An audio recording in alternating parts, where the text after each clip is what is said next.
question is also an introduction, so we would like you to say who you are, what party you represent, or if you're independent, and answer the following question.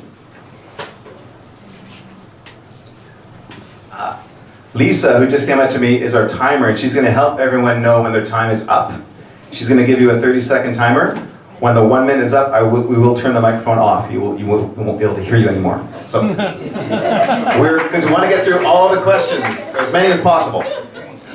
So, after you introduce yourself and say which party you're with, or if you're an independent, please tell the people in the room what you would do to ensure that affordable housing will be available to the majority of people who live and work in the city, specifically those struggling to afford rent. We'll start bringing the mic to Francois. To Francois. Okay, hi. My name is Françoise Ronet. I'm running as an independent for City Council. Okay, yeah, thank you. Good advice. Running as an independent for City Council. I am a teacher and I have many years of community service experience. I also have been protesting since I was a child, and I got so sick of always protesting for the same old things that I decided to start running for office in 2011 when I ran provincially against David Eby and Christy Clark in Point Grey. Background. In terms of the affordable housing question, I grew up in a co-op, I live in a co-op now. Co-ops are an awesome solution to the housing crisis. Another idea that I have is that we tie rent to the unit instead of to the tenancy, so that when people move out, the landlord isn't able to jack up the rent more than the maximum allowable percentage. They do it in Montreal. It works well. I think we could adopt a similar model here. And obviously housing is a complex issue that everybody is going to have lots of really good ideas about, so listen up. Thank you, Francois. Erin. Good evening, everyone. My name is Erin Shum, and I'm running as an independent. I'm running because I want to build Vancouver for families. And in terms of housing, I think it's very important that we look at building housings for seniors, for children, for families, and that includes expediting our permits, building intergenerational homes so that if you want to live with your grandma or your in-laws, that we look at being creative and creating housing that has multiplexes, duplexes, and density. But while we're building that, we need to look at building communities. So that includes including small businesses, cafes, libraries, community centers, community neighborhood houses like this. So I think it's really important that we build for everybody and include it so it's a full community for our residents of Vancouver. Thank you, Erin. Justin. Thank you. Good evening, my name is Justin Goodrich, and I'm running with the Nonpartisan Association, NPA. So my background is actually in social and affordable housing. I have a public affairs firm where I work predominantly with First Nations groups and nonprofit agencies. And I'm very excited about our housing platform because we've had the opportunity collectively as a team to contribute to it. The first thing, just to deal with some immediate relief, and this is not a long-term solution, this is immediate relief. The MPA is looking at allowing for 2 secondary suites in homes that are able to have 2 secondary suites. That's about 40,000 new units that would be available right away. So even if just a percentage of Vancouverites took us up on that, that would immediately just alleviate some of the pressures. Beyond that, certainly one of the things we want to do specifically in social and affordable housing is leverage city land. City land is our single greatest asset. We haven't, by any stretch of the imagination, used it well. And when we do that, we also want to make sure, and this is where I'm up. We're going to switch mics. Thank you, Justin.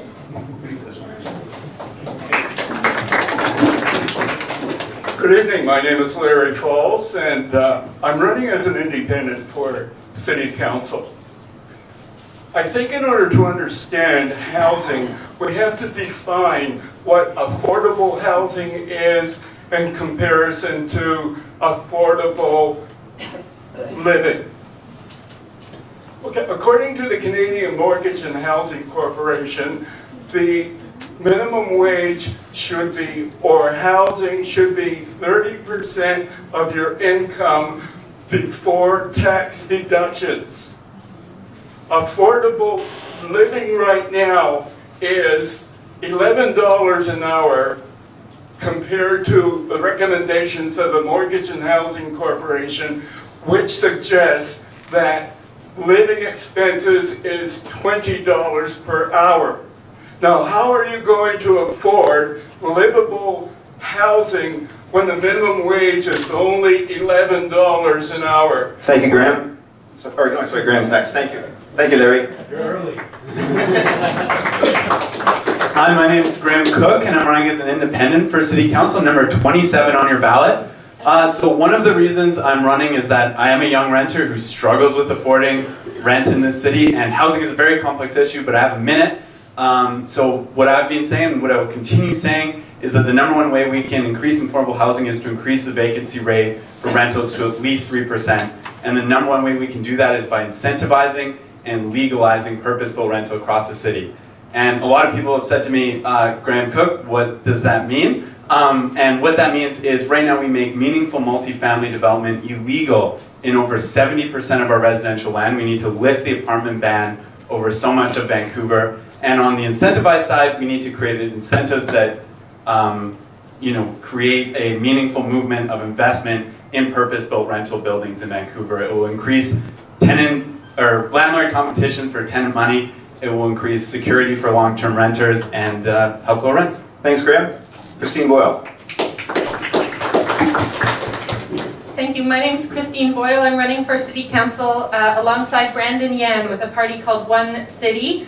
I grew up in Vancouver and I'm raising 2 kids here now. I'm a climate activist and a United Church minister and a community organizer. And I've been involved with One City since we started in 2014. We are mostly young folks trying to imagine what a future looks like for ourselves in this city, and not just us, but seniors and others who are less fortunate than us having a harder time staying in town. So One City is talking about wanting to make sure that every neighborhood is for everyone, that there are affordable housing options for everyone in each neighborhood, each community in our city, particularly for seniors, for renters, for families, and for students. And it's not going to be easy, but we think that it will be an important way to keep people in Vancouver and to revitalize a city that feels like it's hollowing out. That matters to me, that's why I'm running. Thanks. Thanks, Christine. Nikki Basra. Nikki Basra, I am running with Vancouver First, number 3 on your ballot. Vancouver First is committed to using public land to build affordable housing. It's one of the areas that we want to work on. Secondly, we are wanting to make the permit process faster, more efficient, more predictable, so that housing is put up faster. And lastly, we also want to support co-op housing and then prioritize that affordable housing for those who need it the most. Seniors, people with disabilities, young families, and I think my time's up. Thank you very much. Michael Weed. Hello, I'm Michael Weed from running with the Green Party Vancouver. We've got Pete Fry here for council. I'm also running with David Wong and Adrian Carr. This is my neighborhood. I was involved in this room when we used to do the little sticky notes on what we do for the Mount Pleasant implementation plan. One of the things in our platform is doing a comprehensive citywide plan that is going to have neighborhood offices. The neighborhoods understand where we can put more people. And when we do have people show up in the neighborhood, we need to recognize and welcome them. We had a great example, Bill, when you worked at the Biltmore, where we needed to put proper consultation to invite new residents in that were paying low rents to the neighborhood and show them what services we could do. We have to have the new city lot at 7th and Main will be rental housing for families. That's a city-owned property that's going to be a 40% park, and the rest is going to be affordable housing for families to keep them in the neighborhood. We need to do a 1-year moratorium on rent eviction, currently until we have a plan in place, because we have a lot of rental in this neighborhood we are losing, and we can't move away from that before we build new rental and incentivize it. Thank you, Michael. Wait. Good evening, Mount Pleasant. My name is Wei Chao Zhang. I'm running with Vision Vancouver for City Council. I'm running with 4 other teammates. Now, the reason I'm running, the very reason is because I want to provide affordable housing to young professionals and working families. In the last 5 years, I've been working for the Member of Parliament for Vancouver Kingsway, providing services to our constituents. Now, Vision has a very simple plan, but I think we're on the right track. We have 5 points. The first one is we are going to build more housing on city-owned land. We're going to identify 20 additional sites to build co-ops. And secondly, we're going to expand on co-op housing leases. We're going to renew the 10 most urgent leases. And also we're going to speed up the building permit for new housing. And we're also going to create more housing options like triplexes and row houses. Finally, we're going to triple the empty home tax so we can target those homes and give more supply to stabilize the housing market. I hope you will elect Vision 5. Thank you, Wei. Jean.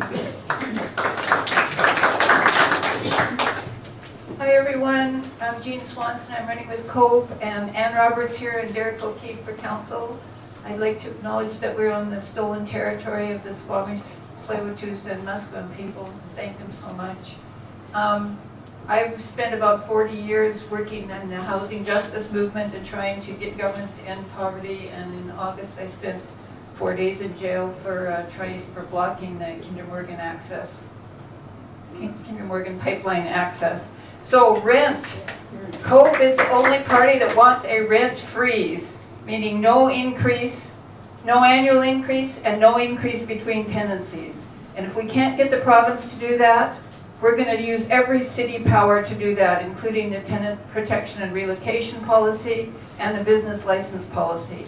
We also want a mansion tax to give the revenue to end homelessness in 1 year by building modular housing, and in the second and third and other years, build lots of nice social housing for ordinary people. Thanks, Jean. David Chen.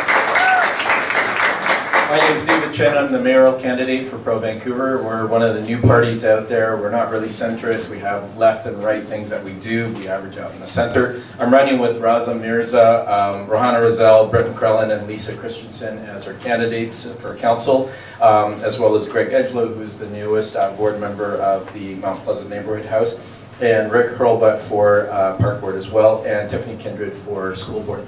So very quickly, in June, we were the only group that stated that we are going to use the new powers that the province has given us to actually rental zone areas, specifically around transit hubs where speculation is the highest. With that rental zoning, we plan to deal with co-ops, social housing, and also land trusts. And through the use of covenants and housing agreements, we're going to be controlling the rental costs to make sure that it is affordable. It is in the 30% of the median regional income. You need to do that because CMHC does all kinds of things to tweak that. So anyways, there you go. Thank you, David. Wei Young.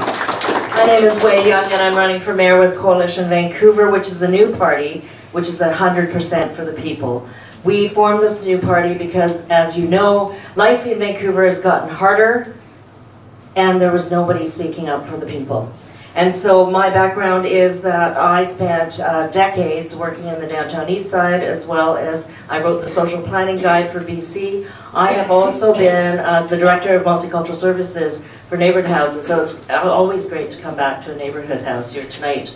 I wanted to let you know that I've been instrumental in bringing the funds in to build Kitsilano neighborhood house, the social planning units there. They did an excellent job. I know you want to do something similar here, and I fully support it. Our housing plan is that we will never sell, underneath myself as a mayor and with Coalition Vancouver Council, we will never sell another square inch of city land.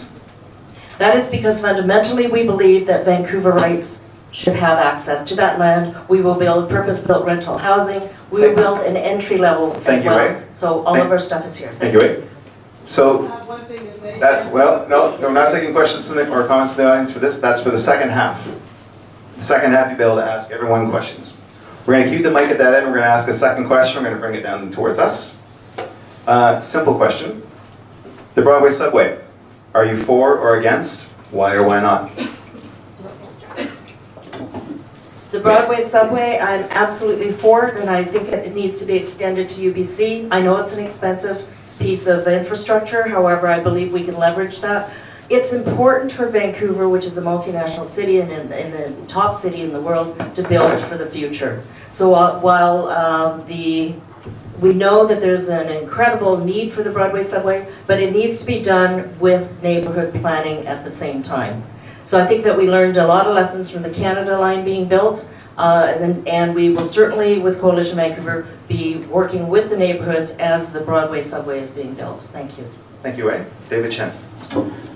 So when we're talking about the subway, there's a bit of a concern. As a financial planner, I have to say that governments have been too used to cutting checks that they actually don't have the money to pay for it. And that's a huge concern. If you think about the Coca-Cola, it took us like 25 years of polling to even get close to paying that thing off. So here's the problem. If we had the money, I'm all for getting it all the way to UBC because we have 140,000 commuters a day that go there, but we don't have all the money. We've got 2/3 of it already committed. We have to come up with 1/3 for the extension of Arbutus, and we don't even have the cash to get it to the UBC. Now, there are also some geology problems with the ground. It's supposed to be solid granite, which would increase the cost about $6 billion to try and do that. So that being said, what we're in favor of, because of the money, is looking at surface transport, because we can get all that in place for about 20% of the cost and about 10% of the annual running cost. And we can work on saving the money to actually build the subway in the future. Thank you. Thank you, David. Jean Swanson, and a reminder to all people, I may not remember your name, so please state your name again when you answer each question. Thank you very much. Okay, Jean Swanson with COPE with Ann Roberts and Derek O'Keefe. So we're definitely not committed to extending it past Arbutus. And one of the reasons is the cost, and environmentally it would be cheaper if we had surface transportation. COPE has a plan called UPass for the working class, where if we could somehow, instead of spending all that money on hard infrastructure, if we could use it to subsidize actually making transit free, that would really get people out of their cars. So our plan calls for having transit to be free for everyone under the poverty line, all children, and if your income is between the poverty line and about 65K, have a $41 a month UPass. It would also get you into community facilities, swimming and skating for free. So that's the area that we're going in terms of trying to reduce carbon emissions, trying to make transit accessible to everyone, including low-income people. Thank you, Jean. We tell down from Vision Vancouver. Our answer is simple. We have been, we are, and we will be supporting the subway from commercial to all the way to UBC. Now, this is very important to our Green City initiative. It's also important for our transportation strategy. And so we are going to move forward, and I'm going to utilize my experience working with the provincial and the federal government to work on this project. Also, we're going to work with the important stakeholders like UBC, and also we're aiming to minimize the interruption on local business and residents. Thank you. Thank you. Michael. Hello, Michael Weaver, running the Green Party. We do support the subway. The main issue, though, is when the proposal was passed to City Council, and I didn't notice it, but one from Mount Pleasant brought it to my restaurant and circled that on page 41 it circled a little higher density around our heritage triangle in Mount Pleasant. And that needs to be addressed, is that when this plan goes through, we need to ensure the neighborhoods are involved in the planning of where that density goes around these terminals so we don't lose our urban villages. The second key point to this was that I'm part of the Mount Pleasant BIA for 8 years. I'm president. We signed on with a lawyer with all 5 BIAs along the path to ensure that the businesses will be least affected and will be remunerated if done. We need to make sure our businesses are healthy, make sure urban villages are protected, and we make sure it's done then. Thank you. Vicki. So we are in favor of doing a comprehensive transportation plan for all of Vancouver. And if having a Broadway subway makes the most sense economically and as far as the environment is concerned, and as well as the neighborhoods are concerned, then yes, we are all for it. Thank you. Thank you, Nikki. Christine. Christine Boyle with One City. So I'll be honest with you that I wasn't sold on the UBC subway right away. It seemed ludicrously expensive. But I was canvassing by the Cambie and Broadway bus stop today and saw the massive lines of people waiting. I have been convinced that the UBC subway is what we need, and that we certainly need to build it all the way to UBC. It's absurd to me that we would stop it at Arbutus and have all those folks stop and wait in the rain for the bus. So One City is supporting that, and we think that we should have more robust bus service across the whole city. I live near Nanaimo, and that bus comes about twice a day, it feels like, and it makes it not a viable option for me and my family to get around. One City also has signed on to the All on Board campaign for free transit for children and youth, and very excited about the kind of cross-partisan support that that campaign has been building. Thank you, Christine. Graham. Hi, Graham Cook, independent for City Council. So I'm absolutely and emphatically in favor of building the SkyTrain to UBC. We're on Broadway right now, so I have to give a shout out to the 99. I think it's done a great job connecting the east and west of our city, especially the east and west of Mount Pleasant. But I think as anyone that's taken it at rush hour knows, it's time to thank it for its service. It's time to retire it, replace it with the SkyTrain all the way to UBC, and use it to supplement bus service elsewhere. And I'm so glad that Christine brought the On Board campaign. Definitely look it up. It's fantastic. Free transit for youth, a sliding scale for adults. You can just check out #onboard or onboard.ca. Thanks so much, Graham Cook. Thanks, Graham. Larry. Larry Falls, independent for City Council. I'm in support of the subway to UBC.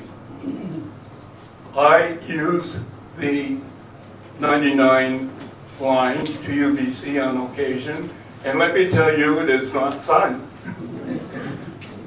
I think that we have to do more research and look at more options than what's presently on the table to make it affordable for everyone.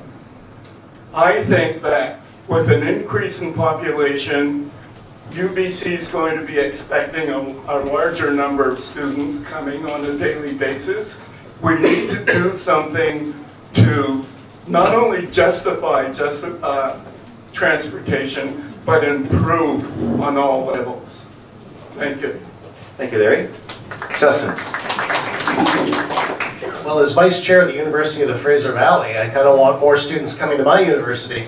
But yes, I'm here tonight. So Justin Goodrich, NPA, here with Melissa DeGenova and Sarah Kirby-Young. Yes, the NPA is absolutely in support of it, but as has been recognized by others in the panel, we do have some very real issues around structural costs and subsequently, what the end cost could potentially be in well into the billions. And so our position is, at this point, we are for it. We see ourselves moving forward with it only if we can get the proper provincial and federal support, as well as UBC as a stakeholder. If all those people can come to the table and we can make it financially feasible, yes, well, there would be no reason not to. But we're not quite there yet. Beyond that, the NPA is also proposing a very comprehensive traffic study as well. The gridlock, the number of inconsistencies in terms of crossing lights and all of these sorts of things, and my time is up. Thank you, Justin. Erin. Thank you, Erin Shum. Yes, I am in favor of extending the Broadway line to all the way to UBC. I have seen time and time again families, youth, children trying to get on the transit, and I think it's time that we build it in a timely manner so that we can have people go across the city, go visit UBC, go to the other end of the city and shop or go to a local business, go to university and see the beautiful park out there. So I think we need to consider all sorts of transit and also look at the Fraser district, the Fraser lands, because I think we need to really revisit transit for everybody. And I am in favor because I have seen the aging population and we're slowly moving into transit for the aging population. So I think it's time we move that in a timely manner. Thank you, Erin. Francois. Hi, Françoise Ronet, independent. Thank you for mentioning the Fraser lands, Erin. I moved from Kitts to Southeast Vancouver 2.5 years ago when I was fortunate enough to get into a co-op. Unfortunately, it meant that I had to buy a car. I haven't owned a car in 20 years. I was really not happy about having to buy one. My biggest issue with the subway out to UBC is that if we're getting $3 billion to spend on transit in Vancouver, do we really need to spend it on one of the busiest routes, like where people are already not using their cars? I would like to see it sort of spread out so that people who have no option but to use their cars can have the services that they require. Obviously, subways are great. It would be great to get the lines off the 99. I totally understand it as a longtime user of transit. However, I don't like that I need a car. So, thanks. Thank you, Francois. So I want to take a moment and thank everyone on the panel. You're doing an amazing job. Most of you are coming in under time, which is great for everyone. The next question, there are a lot of people running for council, a lot of independents. So I think many people think we don't know what the council landscape will look like. So how will you collaborate with your fellow city councillors, regardless of party? Start with you, Francois. Francois Brunet, independent. So, I'm a teacher. I teach grade 6. I teach 11-year-olds. Obviously, every year I get 30 students in my class. I have no idea what their families are like. I have no idea what their backgrounds are. And we have to have really interesting discussions and get everyone to be on the same page, establishing classroom rules and all this kind of thing. I feel like it's kind of in my blood to collaborate and to cooperate. I have met amazing people doing this and going out to all of the all-candidate debates. We're in good hands. Like, this is an election where we're actually spoiled for choice. I think everybody that I've met is running for the right reasons. So no matter how you vote, with the exception of maybe a few, you're in good hands. So I'm really looking forward to being on council and to serving alongside these people, because I think that it's really important to have ideas coming from all across the political spectrum and from all neighborhoods in our city, because no single person is ever going to have that one solution. Thank you, Aaron. Sorry, thank you, Francois. Aaron, I'm jumping ahead every time. So I'm currently a park board commissioner. I've been sitting as an independent since 2016. And I must say, being an independent on a board, it's refreshing to not deal with partisan politics and really focus on the issues. I've worked across party lines to deliver to the community. I've stood up for parking, reducing parking, and limiting parking at Spanish banks. And I think that was really important, that I managed to work with my team around the board at the park board to ensure that we deliver to everyday residents and not deal with partisan politics. I think people are tired of that, and I think it's time that we work with a new mayor, new council, and really focus on issues and not partisan politics. Thank you, Aaron. Justin Goodrich, NPA. Well, this is sort of my bread and butter. As I said earlier, I have a public affairs firm where I work predominantly with nonprofit agencies and First Nations, and my whole job every day is to build relationships, to build bridges, especially in the world of social and affordable housing, where we have NIMBYism in an incredibly concerning way. And so this is the world that I live in. I feel it's where my strengths are. I know that Ken Sim, our mayoral candidate, and all of our colleagues, we're a naturally collaborative bunch, and that's what I very much like. The NPA has sought to embark sort of on a new chapter, if you will, of our party, and I'm pleased to say that we've left ideology at the door.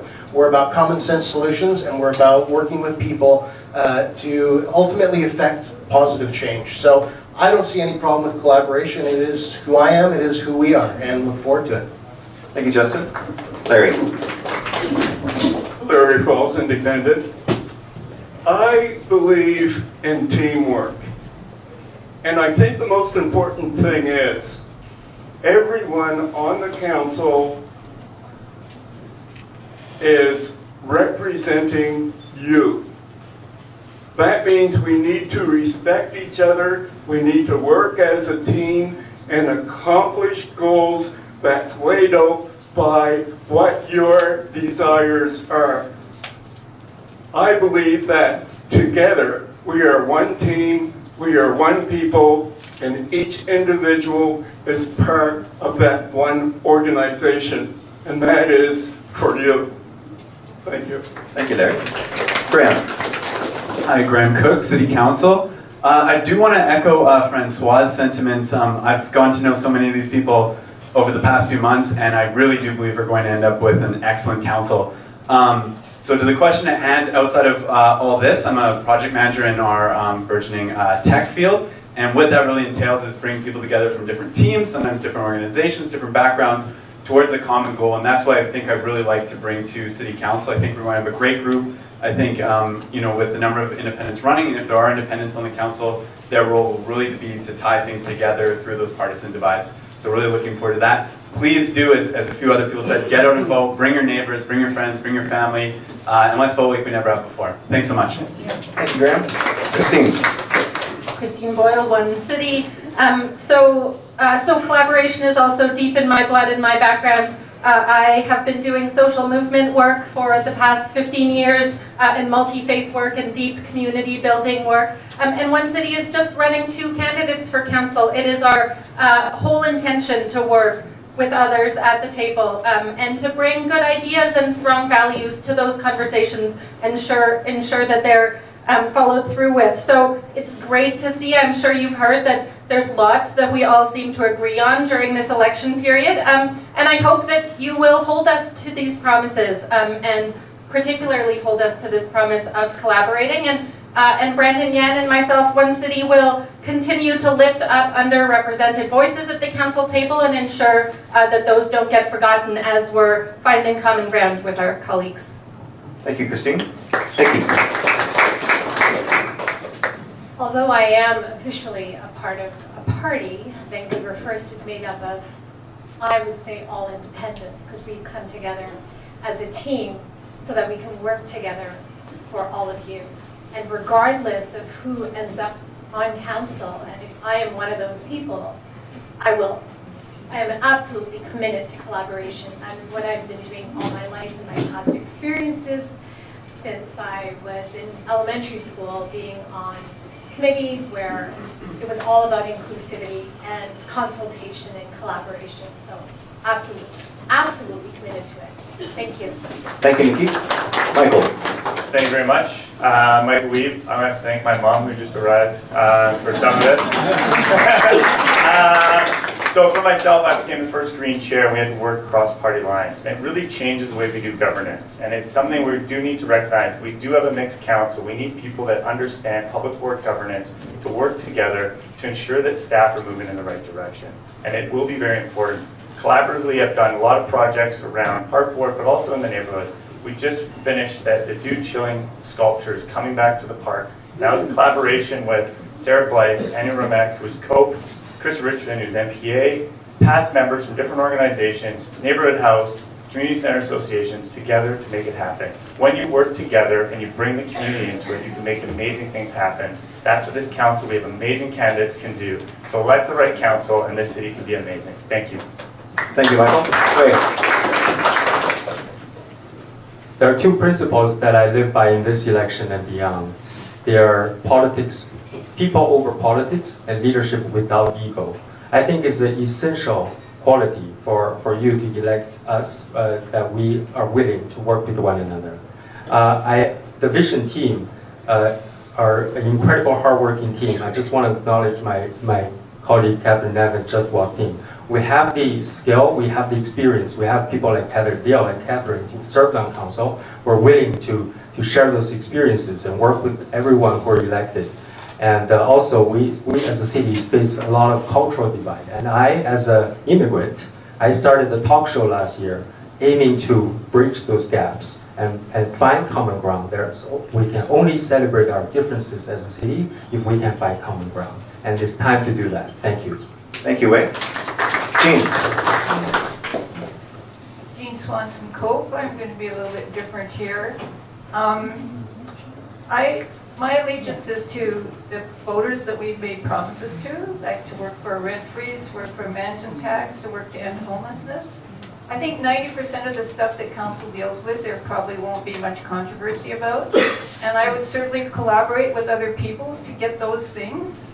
But if the NPA or Coalition Vancouver or somebody says, oh, we're going to rezone the whole city and we're not going to protect tenants, I'm not really going to collaborate with that. Or if they say, you know, we're going to crack down on people who use drugs and throw them all in jail, I'm not going to collaborate with that. So I have a clear sense in my head of standing up for working people, renters, and low-income people, and that's who I'm going to stand up for, and hopefully I can work with other people on council to get policies that will help them, that will end homelessness, that will bring in a rent freeze. But if I can't, then I'm going to fight. Thank you. Thank you. David. David Chen, the mayor candidate for ProVancouver. So the mayor candidate, or the mayor who shall be, has a unique position. They need to be a facilitator, they need to be a moderator. And with that, the mayor actually helps to steer discussions, steer exploration. And what I found in the work that I've done over the last 25 years is that working within the community is not just a collaboration, it is a respect. And it's an integration process. And this is something that's been lacking in City Hall. And I know that Melissa DeGenova can attest to that because I've witnessed it when we've been at public hearings. But we need to bring that back. And what I'm talking about with integration is I have found that generally if you have two groups, one group wants A, B, C, D, items, and Group B wants C, D, E, F. They actually don't care about the other items. They only care about the items they're concerned about. And if you actually can bolt all of them together, you can integrate and get a position where everyone's happy because they don't care about the other things that got thrown into the mix. Thank you, David. Wei? Wei Young with Coalition Vancouver. I spent over 10 years on the downtown east side, and during that time I was the president of the Strathcona Community Centre. And we put together the community gardens, Strathcona Community Gardens, which is now the oldest community gardens. I also had to work across between all the different administrative levels to put together what is now the longest running breakfast program in Canada at the Strathcona Elementary School. And these are just a few of the things that I've done to stand up for people, to stand up for community in my 35 years of service to the community. And I'm sharing this with you because subsequently I went on and founded my own consulting business to do social policy, which I ran for 20 years across Canada. So I'm very used to working within communities to bring that collaborative voice of the people together and to actually achieve policies and programs for the people. Thank you, Wei. So, as we still have 10 minutes left in our hour, so as a reward to our panelists for being so good about the time, we're going to ask a short question. Each candidate is going to have 30 seconds for your last point you want to make with the crowd tonight. And then after that, we will break into our second half, and I'll give you more information after the panel is done. Wait, 30 seconds. What do you want? What is your last thought you want to leave with the people tonight? I think that the one thing I want to leave with the people tonight and why I'm doing this is because the people's voices have not been heard at City Hall for over a decade. And it's time for us to take back our city. It's time for us to carve out what are our priorities and time for us to restore our neighborhoods again. I'm tired of hearing about the done deals that we've heard about in spot zoning and all the different things that have happened across this city. That's it. I think it's time for us to take our city back. Thanks, Wade. So I think what the city needs is ground fighters. And too often we've had high-level political people that really don't get what's going on the ground. And so we need this. This is a ground battle right now to save Vancouver. You need people that have worked in the community for a long period of time and understand what's going on. One of the things we're committed to is bringing the town hall meetings once a year to all 23 sub-districts of Vancouver so that we can reconnect City Hall to the people. And we're going to follow the words and the things we get from that. Thank you. Thank you, David. Jean Swanson from COPE, but don't forget to vote for Diana Day and Barb Parrott, our amazing school board candidates. So the important thing here is for low-income people, renters, and working people to get out and vote in droves. For progressive people like COPE, and maybe Greens, maybe one city, but definitely for COPE. Because if the MPA gets in, we're going to have mass upzoning, we're going to have mass evictions, we're going to have mass gentrification. Thank you, Jean. And it's really important to stop that. Next person. I'm hoping that our city will elect a council that will really working for the people of the city. And I know through my time working with my colleague that the Vision 5 are an incredibly hardworking team. And no matter who the mayor is this election, and he only have one vote, he or she. And the Vision 5 is committed to forming a progressive slate, to have your trust to continue working for you in this next council. Thank you. Thank you, Wade. Michael? Yeah, Michael Weeb. And again, I think this is about election, about who we can trust. Who's going to look at us and who's going to be the council that's going to represent us. And that Green Party, we have 4 amazing candidates: David Wong, Adrian Carr, Keith Fry, and myself. And we have 5 candidates that are currently elected in our party of 10. We're a group that understands how to work with community. We understand how important community planning is, and we know how to implement it, and we know how to get it done in the city. So if you're looking for a city that's going to listen to the communities and be involved properly, thank you, Michael. Green Party Vancouver. Thank you. This election is personal for me. I grew up not too far from here in a rat-infested house with immigrant parents who came here and worked hard, but they were able to make it to the middle class. Today's generation, they don't have the same what my parents had. They aren't able to make it to the middle class. We need to be able to make that happen for them. Thank you. Thank you, Nikki. Christine? Christine Boyle with One City, so I'm going to sort of echo what Jean said and say that it really does matter that you vote. You're all here and it shows a level of engagement, but that's not the case. One City's been running a pretty low-budget grassroots campaign, and we've had volunteers, hundreds of volunteers all over the city talking to people, and what we hear is that it's daunting and confusing. And quite frankly, people are reluctant to trust what they hear from politicians, but they trust what they hear from their friends. So it's really important not just that we vote, but you talk to those in your community. Thank you, Christine. Hi, Graham Cook. So the one thing I want to leave you with is, and I've noticed it's truer and truer as I come to more of these, is Vancouver is a city of under 700,000 people, and I think being a city that size really makes us all neighbors. And so the problems in front of us and the issues we face, they're great, but now's the time for us all to come together. It's not about whether you're in a blue jersey or a red jersey or a One City jersey. It's about really coming together. This council's going to be split, and we have to make sure that doesn't split our city. Thanks so much, Graham Cook. Thank you, Graham. Larry? Well, with over 20 years experience in the addictions and mental health field and helping in community development, I think it's important that we all work together. We need a dynamic city. We can do it, and that's why I am very passionate in change, because we're going to have different people, we're going to have different communities, and we need to work together. Thank you, Larry. Justin?